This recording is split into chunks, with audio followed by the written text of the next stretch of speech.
লগ্নের ১৫৬ রানের জবাবে ৫৮ বলে জবাব দিল সানরাইজার্স হায়দ্রাবাদ। এবারের মৌসুমে রানবন্যার ছুটাচ্ছে ফ্রাঞ্চাইজিটি। সর্বোচ্চ রানের পাশাপাশি এবার ১৬০ রান ছাড়ালো ৩টি ইনিংসে। বুধবার ৮ মে তাদের সামনে পড়ল লগ্ন সুপার জায়ান্টস। আগে ব্যাট করতে নেমে ১৬৬ রানের লক্ষ্য দিয়েছিল লোকেশ রাহুলের লগ্ন। এ রান তারা করতে নেমে ৯ ওভার ৪ বলে ৫৮ বল হাতে রেখে জয়ের বন্দরে পৌঁছে যায়, তাও আবার কোনো উইকেট না হারিয়েই।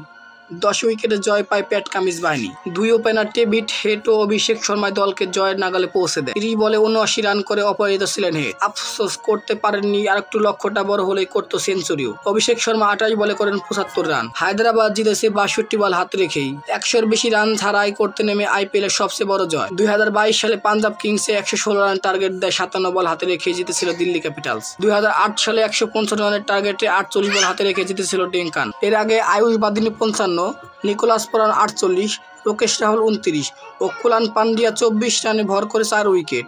১৬৫ রান করেন লগ্ন। হায়দ্রাবাদের হয়ে ২ উইকেট নেন ডুবলেশ কুমার। প্যাট কামিন্স পান ১টি উইকেট।